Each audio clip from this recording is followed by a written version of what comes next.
Hello, my name is James Paul G. I'm a professor at Arizona State University, and I'm very interested in how good video games, including good commercial entertainment video games, create very good, effective learning, how they teach people to solve problems and to become good learners. We're going to discuss a set of 13 principles that are good learning principles that games use to hook people on learning and to engage them for the long haul in learning. The principles will fall into three categories. The first category is empowered learners. Nobody learns anything unless they choose to do it and feel that they're going to have an effect in doing it and feel that what they do is going to matter and be good for them. So we have to first create empowered learners. So we're going to discuss how games do that. Then we're going to discuss games as a form of problem-based learning. You know, too often today in school, learning is just about facts and information and passing tests. People can't solve problems with their knowledge, and yet you can't be an effective citizen, you can't be an effective person in the world if you can't actually solve problems. So we really want to push problem-based learning, and games are nothing more than good problem-based learning with an outcome, a win state where you know when you have solved the problem. So we're going to discuss principles of good problem-based learning. And the third area where we're going to have principles is how do you create deep understanding? That is not superficial understanding. You know, most knowledge we get in school only lasts 6 months to a year. Afterwards, you can't do it because it's not deep. It hasn't been stored deeply in your head. How do you create understanding that can last a lifetime and that can lead to and prepare you to future learning? So that'll be our third set of principles will have to do with understanding. The first principle I'm going to discuss is a principle about how to empower learners. And we can call it the agent principle or the co-design principle. In good learning, the learner must feel like what they do matters. They must feel like an agent. In games, make you an agent in a very interesting way. Even in playing a game, you are co-designing the game. Because what you do in a game affects the game. The decisions you make, the actions you take, how you play, affects the game and affects the outcome and affects the way you solve problems in that game. So in a sense, the game designer has set up sets of choices and decisions and actions for you to take. And by taking them in your own way, you are co-designing the actual performance of that game with the designer. And in fact, to be a successful player, you have to think like a designer. You have to say, how is this game designed? How do the rules interact so that I can leverage them for my own goals and for success?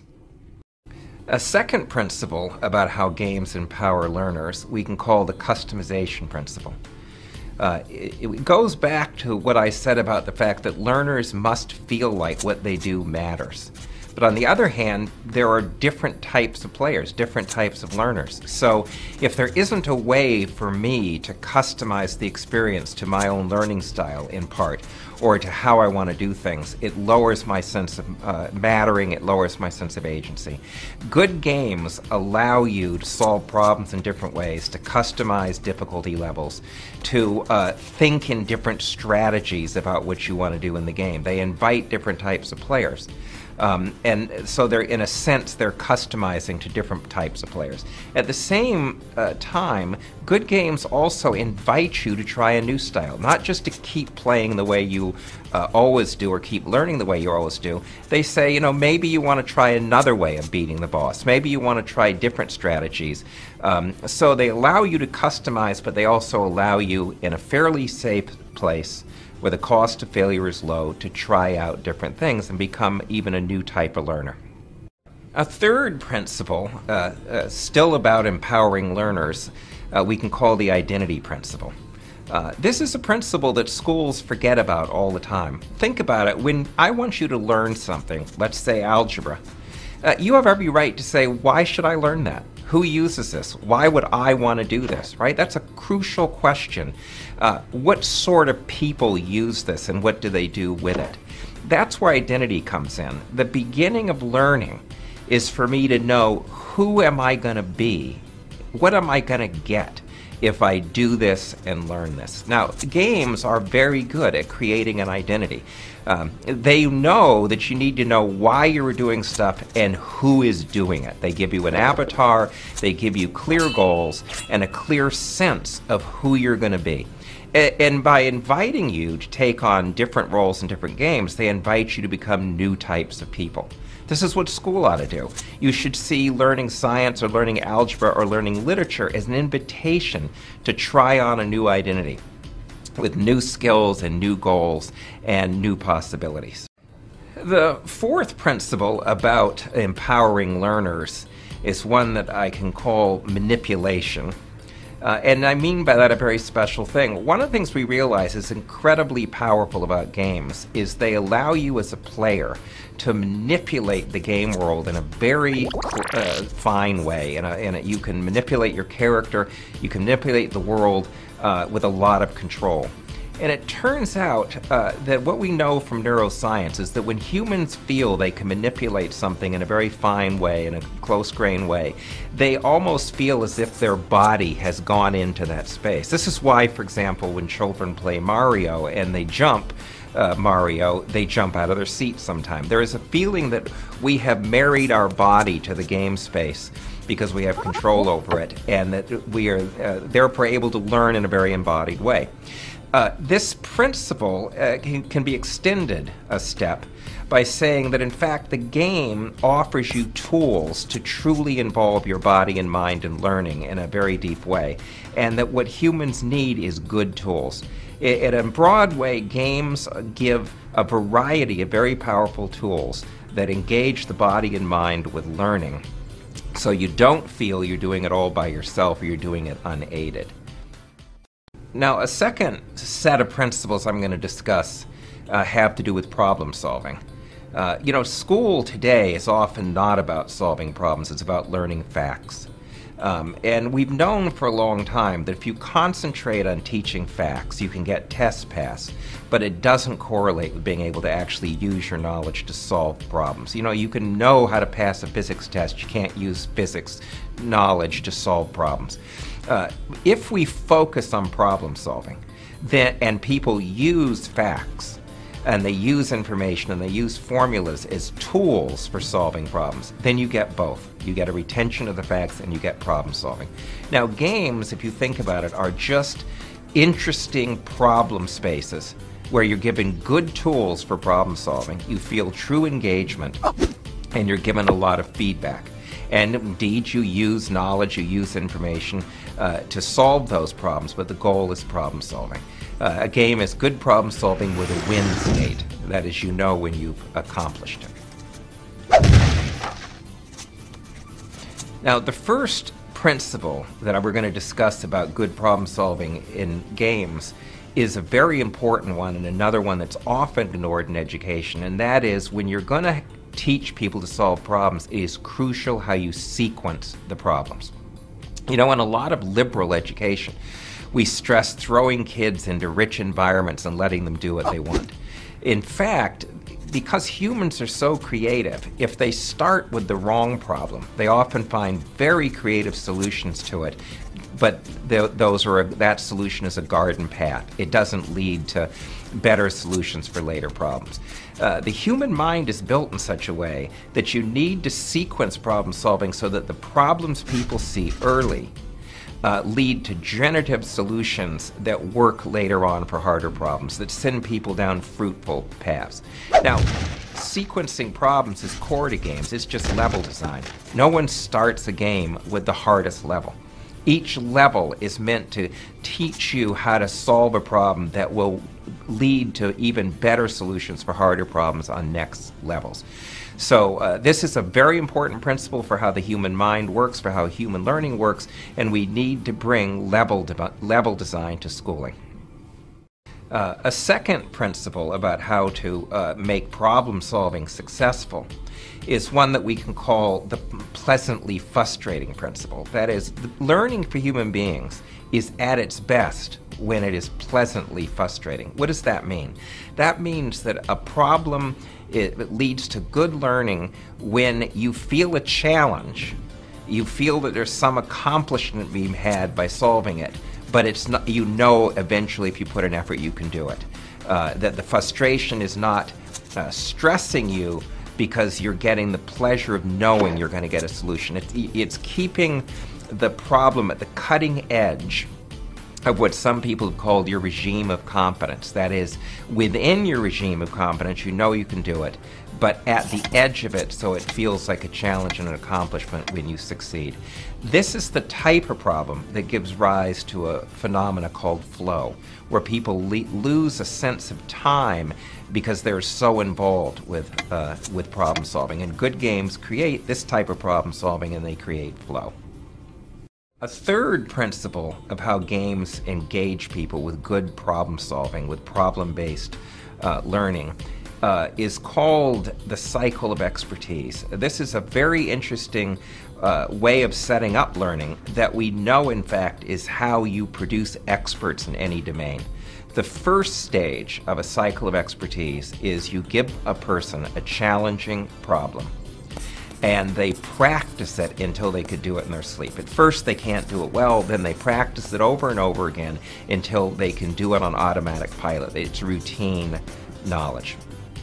Then you give that person a problem where that routine knowledge doesn't work anymore, where all of a sudden it breaks down. You give them a new challenge. What does the person have to do? They have to rethink about their routine knowledge. They have to open up the black box. They have to integrate it with new knowledge, with new skills. They ratchet it up a level, and then you make them practice that until it's routine, black boxed knowledge, and then again you challenge that knowledge, and the person just ratchets up a scale of mastery and expertise. Too often today, we don't challenge the knowledge of students in school, the ones with A's. We don't give them places where their routine knowledge, their routine success breaks down. But that's why games have boss battles, right? A level lets you practice until you can do it in your sleep, and then the boss battle all of a sudden doesn't work anymore. You have to integrate it with some new knowledge. You have to show you can ratchet it up, and then that prepares you to practice the new knowledge on the next level. The fourth principle of how games create good problem-based learning is one that's very close to my heart as a linguist. We really misuse language in school. Human beings can't use language and text if they get huge blocks of it and they have no idea how to apply it or what to do with it. Language is effective, information is effective for human beings when it's given either just in time or given on demand. Just in time means I tell you a small piece of information that you can then apply on the spot. You can see how it works. And if you didn't understand it, you can come back and hear it again or look at it again and then go apply it immediately. You get it when you need it, you get it when you can use it, and you get it when you can see how it applies. Information on demand is a case where you say, all of a sudden, in my learning, I realize now I need to know something. I need a lecture, I need a book, I need a big block of information, and you demand it. You say, okay, now I'm ready. Now you can give me a lot of information. It's like the encyclopedia in civilization. You don't read it first, but when you really get intrigued by Egypt, then you can go and get a big block of information on demand. So verbal information, whether it's oral or written, should be just in time and on demand, not big blocks of stuff no one's asked for, no one can apply, and see how the language works out in the world. The fifth principle about good problem solving is one that I've called the fish tank principle. When you're trying to solve problems, we hope they're hard problems, we hope they're interesting problems, and that means you have to deal with complexity. Let's say you wanted to learn about the Mississippi River as an ecosystem. The trouble is, it's too complicated. It's an extremely complex system, and if I try to get you to learn it all at once, you're just overwhelmed. How would you learn it? Maybe you would set up a little fish tank in which you put in only some of the variables and elements of the Mississippi ecosystem so you can see clearly how they interact, and then as you understand some of the interactions, you can add back in complexity. That's the fish tank principle. Games do this very well. Often their early levels, even their first levels, sometimes second and third, are fish tanks in the sense that they don't present you with the full array of complexity of the game and of the rule system. They strip it down to a few variables you understand clearly. They add variables in slowly so that you are being eased into understanding a complex system, and by the end of the game you're often very impressed how many variables and how much complexity you can deal with, but you haven't started with it. A sixth principle for how to set up good problem-based learning that games use and that we can use in school with or without games is what I call sandboxes.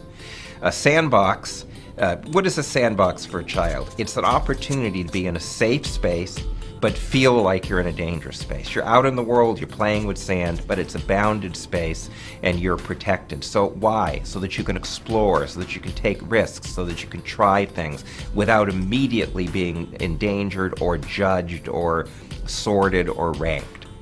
Now, our schools are very bad at creating sandboxes, and yet we know that learners need a time to just explore. Before you demand them to level up and make progress and get graded, they need a time to get the lay of the land, to see what's going on, what's really here. They need a time to play in a sandbox.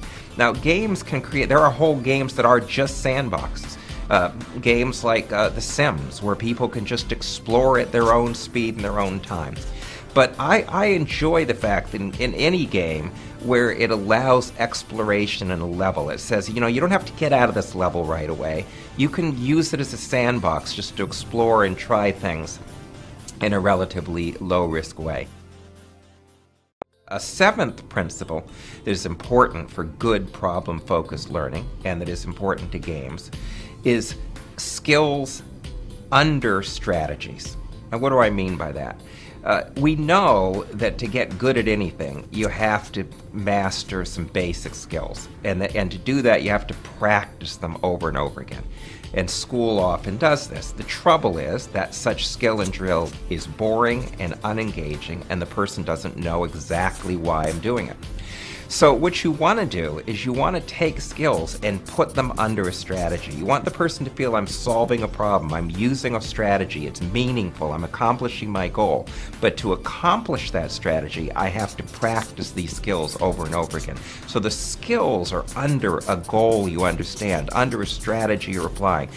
You see how they fit together, you know why you're doing them, and you're not primarily focusing just on the basic skills and how often you practice them. You're focusing on the accomplishment of your goal and in getting your strategy to work. Then it's win-win. You learn basic skills, you practice them a lot, but you know also how to integrate them to actually accomplish goals. The first principle that I want to discuss in how good games create deep understanding is a principle I will call system thinking.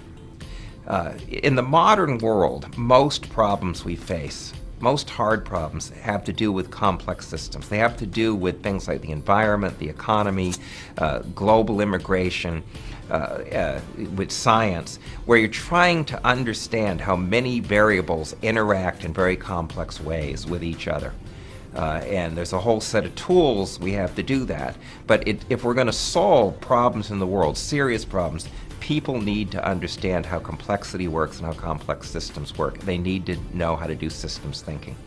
Now, games are actually very good at this because a game is its own form of complex system. What a game is a set of rules that interact in a way to give rise to effects based on decisions you make. In fact, good players try to build a model in their head of how are the rules in this game working so that they give rise to me being able to accomplish my goals and even to emergent results, for me to be able to do something that maybe even the game designer didn't know I could do. So games are a form of model-based reasoning, thinking of how variables come together so we can solve problems and accomplish goals. They are a core way to teach system thinking and to get people to have allegiance to it. System thinking and model-based reasoning, that is building a model in your head of how variables interact, in this case rules interact in a game. Model-based reasoning is the foundation of scientific reasoning. So games are really, the strategy in thinking in games is a form of scientific thinking. The final principle about how games create good understanding, deep understanding, is the principle I've called in some places the situated meaning principle. We can also call it meaning as action and image. Now, in schools, most of the time, what you are given are words. You're given a lecture or you're given textbooks. But how do words, or any symbol, how do they get meaning? Well, in school, we think they get meaning by other words, right? If I don't know what a word is, I get a definition. I get other words. If I can't understand a text, I get another text. We just trade words for words, but that is not actually how human understanding for words and symbols works. People really only understand a word or symbol when they can associate an image or an action or a goal or an experience they've had. Words are about the world. It's about things we do. Think about a game manual. What gives the words in a game manual meaning? It's the images, actions, and experiences you're having in the game. What gives the words in a chemistry textbook meaning? It's the actions, practice, activities, and goals chemists do in doing chemistry. So words can have what I call situated meaning if you can associate images and actions and goals with them. And you can only do that if you've had more than words. You've had experiences. You've been in the world, whether it's a simulated world or the real world, that the words are about. If all you can do is give the definitions, you have just verbal meanings. Verbal meanings are okay for passing paper and pencil tests, but situated meanings are the foundation of understanding and problem solving. Well, I've discussed with you 13 principles of how games create good learning. We could just as well say how games teach, because games use these principles to design learning, and what teaching really is and should be is designing and resourcing learning for other people. I view teachers as designers of learning, and I view game designers as designers of learning. So there's a real deep shared compatibility between game design and teaching if we see teachers as professionals who are designing and resourcing the learning of other people. Games can be a wonderful tool to bring to school for learning, but they're not the only tool. We want to use every tool we can. What we want to do is ask ourselves, how do we design good learning? Good learning is a system. It involves collaboration among learners. It involves mentoring. It involves many different tools. It involves resourcing learners. After we've asked ourselves, what sort of learning do we want to create? How is it going to lead to problem solving and to deep understanding? Then we want to say, what tools do we use? And games are one of those tools. But we need to not focus on the technology first, but on the learning and how the technology can resource that learning. Now, since games do create a good learning system, not only by being a game, but also by inviting people to go to affinity spaces or interest-driven groups on the internet and discuss the game and mod the game and involve yourself in social interaction over the game. They are really creating a system of learning that is both the game and all of the activities we do around the game and all of the interest we can show in the game by modding it or getting together with other gamers. Because games are really creating problem-based learning as a way to make money, in fact, but as a way to engage people's creativity, we have a lot to learn from them about how to be good designers of learning in our classrooms and community centers and even indeed in our society.